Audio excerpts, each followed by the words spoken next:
खूबसूरत ग्राफिक एक बार आपको फिर से दिखाते हैं और बताते हैं कि म्युनिसिपल कॉर्पोरेशन ऑफ दिल्ली में क्या रुझान सामने आ रहे हैं और तुलना करते हैं हमारे एग्जिट पोल से। हमने बीजेपी को 82 से 94 सीटें एग्जिट पोल में दिखाई थी, लेकिन इस बार बीजेपी को जो सीटें मिल रही हैं वो 100 हैं।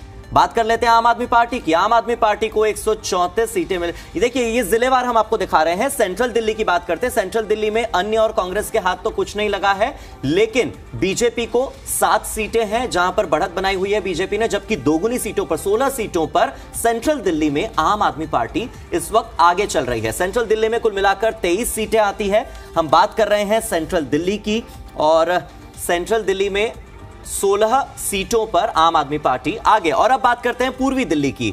ईस्ट दिल्ली के आंकड़े आपको इस खूबसूरत ग्राफिक्स के जरिए हम दिखाने जा रहे हैं। गौतम गंभीर ईस्ट दिल्ली से सांसद है। देखिए 10 तो बीजेपी के पास है, 11 पर आम आदमी पार्टी की बढ़त है, और कांग्रेस ईस्ट दिल्ली में भी कुछ कमाल नहीं कर पाई और निर्दलीय या कोई दूसरा दल यहां पर कुछ नहीं कर पाया है। तो ईस्ट दिल्ली जहां पर 10 विधानसभा सीटें आती हैं, जंगपुरा, ओखला, त्रिलोकपुरी, कोंडली, पटपड़गंज, लक्ष्मी नगर, विश्वास नगर, इन सब इलाकों का। और अब नई दिल्ली की बात कर लेते हैं हार्दिक, और किस तरह से नई दिल्ली में किस किस का खाता खुला है ये भी जरा देखने की कोशिश करते हैं। चाहे बीजेपी की बात करें, कांग्रेस की बात करें, देखिए ये ग्राफिक्स के जरिए समझाते हैं। बीजेपी 3 पर नई दिल्ली में बढ़त बनाए हुए हैं। आम आदमी पार्टी ने 10 यहां पर 10 पे जगह बनाई है। कांग्रेस ने खाता नहीं खोला है नई दिल्ली में, और अदर्स की अगर बात करें तो उनका भी खाता नहीं खुला है। तो ये नई दिल्ली जिलेवार किस तरह से यहां पर कौन कौन सी पार्टी आगे चल रही है ये हम आपको दिखा रहे हैं। नई दिल्ली की हमने बात यहां पर देख ली, पूर्वी दिल्ली के हाल भी हमने जान लिया। अब आगे हम बढ़ते हैं, देखते हैं आगे किस तरह से अलग अलग जिले में। जिस तरह से नॉर्थ की बात करें, बीजेपी ने 17 में बढ़त बनाई हुई है, आम आदमी पार्टी 11 पे पीछे चल रही है। देखिए नॉर्थ दिल्ली में आम आदमी पार्टी, कांग्रेस ने 1 सीट पर यहां पर कब्जा बना लिया है, और अदर्स में 1 यहां पर सीट सामने आई है। देखिए ये नॉर्थ दिल्ली का हाल हम आपको दिखा रहे हैं। नॉर्थ दिल्ली में बीजेपी किस तरह से आगे बढ़ती हुई नजर आ रही है। नॉर्थ में 30 सीटें हैं, 30 वार्ड हैं, और देखिए किस तरह से यहां पर जो आंकड़े सामने आए हैं वो आप अपनी टीवी स्क्रीन पर इन ग्राफिक्स के जरिए समझ सकते हैं। और अब आपको आगे की भी अलग अलग जिलेवार हम आंकड़े दिखाने जा रहे हैं कि क्या रुझान इस वक्त सामने आ रहे हैं। और देखिए खूबसूरत ग्राफिक है जिसके जरिए हम आपको ये दिखाने की कोशिश कर रहे हैं कि नॉर्थ ईस्ट दिल्ली जिसकी कमान संभालते हैं मनोज तिवारी, जहां पर पूर्वांचल का बोलबाला है, वहां पर 3 कांग्रेस के पास आ गई है। कांग्रेस को और कहीं कुछ नहीं मिला, लेकिन नॉर्थ ईस्ट दिल्ली में कांग्रेस के पास 1, अदर्स के पास 1, और आम आदमी पार्टी यहां पर 10 सीटों पर बढ़त बनाए हुए हैं, जबकि बीजेपी 8 सीटों पर। कुल मिलाकर 22 सीटें हैं नॉर्थ ईस्ट दिल्ली में, जिसमें 8 पर बीजेपी आगे, 10 पर आम आदमी पार्टी आगे, 3 पर कांग्रेस आगे चल रही है, जबकि निर्दलीय और अन्य दल 1 सीट पर आगे चल रहे हैं। तो हमने आपको नॉर्थ ईस्ट दिल्ली का बताया जहां से सांसद हैं मनोज तिवारी, और अब आपको नॉर्थ वेस्ट का दिखा रहे हैं जहां पर हंसराज हंस है। 13 सीटों पर आम आदमी पार्टी आगे है, 2 सीटों पर कांग्रेस आगे है। और बात करें निर्दलीय और छोटे दलों की, तो 1 सीट पर निर्दलीय उम्मीदवार और दूसरे छोटे दल आगे हैं। यहां पर भी आम आदमी पार्टी 13 सीटों पर, जबकि बीजेपी 11 सीटों पर।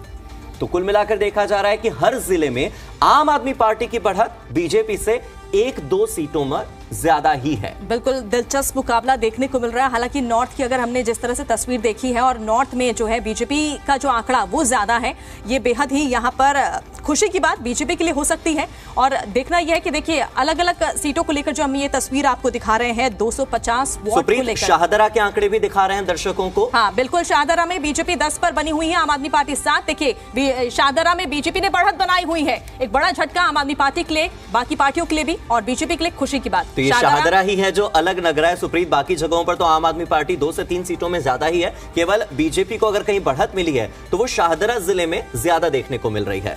इसके अलावा हम साउथ दिल्ली का भी बताने जा रहे हैं। साउथ दिल्ली के आंकड़े क्या कह रहे हैं, जहां से रमेश बिदुड़ी सांसद हैं। 10 सीटों पर आम आदमी पार्टी आगे है, 1 सीट पर कांग्रेस आगे है, और निर्दलीय की बात करें तो यहां पर 0 है, कोई खाता नहीं खुला है। तो साउथ की 17 सीटों को लेकर देखिए किस तरह से ये आंकड़ा सामने आ रहा है। आम आदमी पार्टी यहां भी आगे बढ़ती हुई नजर आ रही है। 10 सीटें देखिए आम आदमी पार्टी के पास, बीजेपी के पास केवल 6 और कांग्रेस के पास 1। तो यहां पर खाता कांग्रेस का जरूर खुलता हुआ नजर आ रहा है। तो 193 वार्ड के जो नतीजे वो सामने आ गए हैं। एमसीडी चुनाव को लेकर आम आदमी पार्टी की 104 वार्ड में जीत, बीजेपी की 83 वार्ड में जीत। ये देखिए बड़ा अपडेट एमसीडी चुनाव को लेकर, अब तक 5 वार्ड में कांग्रेस ने चुनाव जीत लिया है। तो धीरे धीरे कांग्रेस भी आगे बढ़ रही है। 1 वार्ड में निर्दलीय प्रत्याशी ने जीत हासिल की है। और ये जो चुनावी नतीजे हैं ये 193 वार्ड्स के हैं, यानी कि अभी 57 वार्ड्स ऐसे हैं जहां की मतगणना इस वक्त जारी है। जैसे ही मतगणना पूरी होगी हम इसका विश्लेषण करेंगे। ये आंकड़े जो हैं ये महज आंकड़े नहीं है, ये इन राजनीतिक पार्टियों का भविष्य तय करने वाले आंकड़े। कुल मिलाकर 250 वार्ड्स का हम आपको दिखाने जा रहे हैं। 100 सीटों पर बीजेपी आगे, 134 सीटों पर आम आदमी पार्टी आगे। और बात करें कांग्रेस की तो 10 सीटों पर कांग्रेस आगे चल रही है।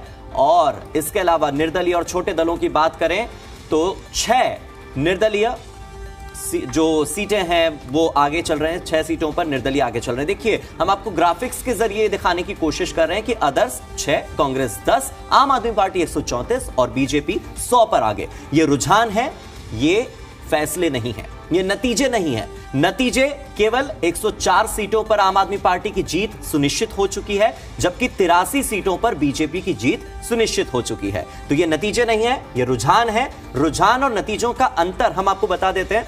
आपको स्क्रीन पर जो ऊपर नजर आ रहे हैं वो रुझान है। और एमसीडी इलेक्शन 2022 में आप देखिए बीजेपी 100, आम आदमी पार्टी 134 सीटों पर आगे, जबकि 10 सीटों पर कांग्रेस का दबदबा है और 6 सीटों पर निर्दलीय या छोटे दल जो हैं, जैसे जेडीयू हो गए, एआईएमआईएम हो गए, बीएसपी हो गए, एसपी हो गए, ये वो दल हैं जो शायद बढ़त बनाए हुए हैं। हालांकि देखने वाली बात होगी कि इन छोटे दलों के हाथ क्या लगता है, क्योंकि लगातार दिल्ली के एमसीडी चुनाव बता रहे हैं कि निर्दलीय उम्मीदवारों को कम पसंद किया जा रहा है।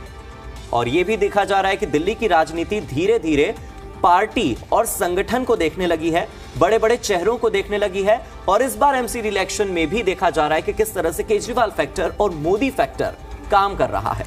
चलिए, तो तमाम ऐसे फैक्टर्स हैं जिसको लेकर अलग अलग पार्टियां ये चुनाव लड़ रही हैं। और तो एमसीडी चुनाव से जुड़ी हर एक अपडेट हम आपको बताते रहेंगे। हमारे साथ खास मेहमान बने हुए हैं, हमारे कई सहयोगी भी हमारे साथ बने हुए हैं। फिलहाल वक्त तो चला एक छोटे से ब्रेक का, कहीं मत जाइएगा, जल्द लौटते हैं।